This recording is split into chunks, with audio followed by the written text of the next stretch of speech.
Yan, what's up dribblers at mga shooters, kamusta?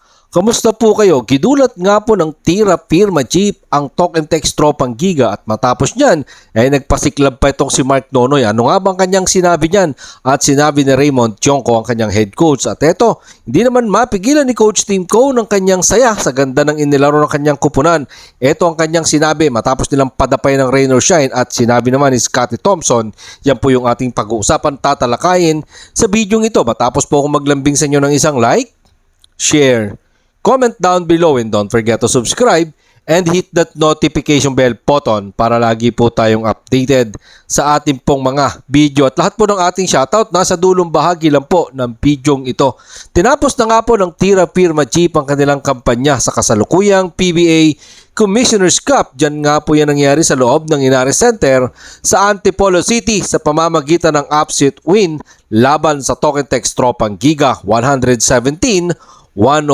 Ang tira firma Jeep rookie na si Mark Nonoy ay gumawa ng kanyang PBA career high na 33 points kasama po dyan ang 5 3-pointers at 2 2-pointers with 4 rebound, 4 assist. At tinapos nga po ng kanyang kupunan na tira firma Jeep ang kanilang kampanya tanga ng 1-11 win-loss record. Bagamat pangit ang kanilang team standing, ay ang malupit po dito, talk and text ang kanilang isa sa mga nabiktima. Narito po ang sinabi ni Mark Nonoy sa post-game interview.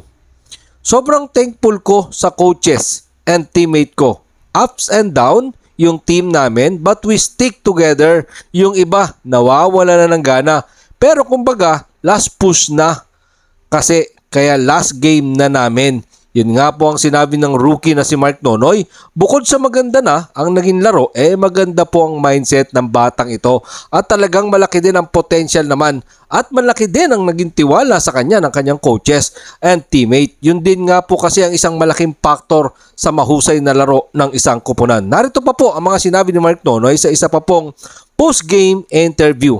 Pinagkatiwalaan kami ng coaches and nag-response kami as a team. So sobrang thankful ako bago mag-end yung conference, nakakuha kami ng panalo. Sa nasabi nga pong panalo, nakakatuwang ni former De La Salle University Green Archer guard sina import Brandon Edward with 19 points, 12 rebound, 6 na assist. Ito din maganda rin ang inilaro. Mula pa lang ng first quarter ay talaga naman maganda nang ipinakita ni Mark Sanggalang na nag-contribute din ng kanya pong 16 points. Dahil dyan, narito naman po ang sinabi ng kanilang head coach na si Coach Raymond Tionco sa post-game interview pa din po yan. Pinagkatiwalaan ko lang sila.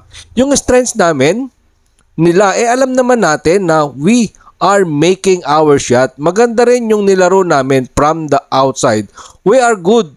And pati yung inside play namin. Yan nga po ang sinabi ni Coach Raymond Tionco. Sinayang nila ito pong 41 points production ni TNT import Ronde Hollis Jefferson. Kasama ang 10 rebounds, si Optana ay nagtalaga din ng kanya pong 17 points. Kaya naman nilaglag po nila ang talk and text sa kanila pong 6-3 win-loss record. Yun ang maganda ron, nilaglag ng tira firma ang talk and text sa pangatlong pagkatalo. Mabigat ang tinalo ng tira firma. Etong talk and text, naghahabol to ng twice to beat. Tapos mabibiktima ka ng papa-exit na tira firma Jeep. Good luck sa talk and text tropang Giga. Eto naman, si Coach Tim Cone sobra nga pong saya ni Barangay Ginebra San Miguel head coach Coach Tim Cone sa naging performance ng kanyang kupunan last night. Matapos nga po nilang lasingin ang rain or shine Last of Painters. Hindi nga po nakapinta ang kupunan ni Coach Yeng Giao dahil sa simula pa lang ng bakbakan, talaga namang determinado na ang mga bataan ni Coach Tim Cone na kunin ang panalo. Kaya naman, napagtagumpayan nila yan sa pamamagitan ng 120-92, isang tambakang laro. Ayon nga po kay Coach Tim Cone, ito nga daw po ang kanilang pinakamahusay na laro sa kasalukuyang PBA Commissioner's Cup. Narito po si Coach Tim Cone sa ulat ni John Ballesteros ng One Sports. Hindi pa kami naglaro ng maganda sa komperensyang ito.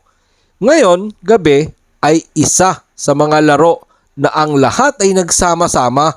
Mahusay kaming naglaro na sa depensa. Nag-execute kami ng mahusay na ofensiba at mahusay naming na-shoot ang bola. Sa nasabi nga pong panalo ng Barangay Ginebra San Miguel sa Rain or Shine Elasto Painters, natakpan ang kanila pong pagkatalo sa huling nilang laban kontra sa Talk and Text Tropang Giga para palakasin pa ang kapit sa kasalukuyang PBA Commissioner's Cup. Kaya hindi nga po maitago kay Barangay Ginebra San Miguel Coach Tim Cone ang kanyang kasiyahan at binigyan niya ng papuri ang kanyang mga manlalaro, lalo ng all-around player na si Scotty Thompson. Narito naman po ang sinabi ni Scotty Thompson sa post-game interview. Coming into this game, kailangan talaga namin ng sense of urgency. Kasi starting now, parang playoffs game na namin. Every game is crucial, especially dikit-dikit yung team standing. Gusto lang namin na maganda yung spot namin sa playoffs. And this game, maganda yung nilaro namin defensively. We also limited yung opensa ng Rain or Shine Elasto Painters.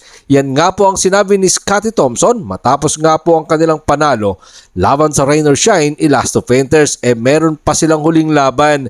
Ito nga pong All Filipino Cup Champion ng Meralco Bulls. Yan ang huling assignment netong Barangay Ginebra San Miguel this coming January 29, Wednesday 7:30 p.m. So sa una pa lang mga ka-shooters talaga namang naniniwala na tayo na kakayanin ng Barangay Ginebra San Miguel na lampasuhin ang Rain or Shine Elasto Painters. At sinabi nga po ni Coach Yengyao na kukunin nila ang kanilang ikapitong panalo laban sa Barangay Ginebra San Miguel, pero hindi po nila yan nagawa. Sana magtuloy-tuloy na etong magandang performance ng Barangay Ginebra San Miguel para lahat ng ating mga kabarangay maging happy. Maraming salamat po sa inyong panunod. Ano naman po ang inyong maging opinion?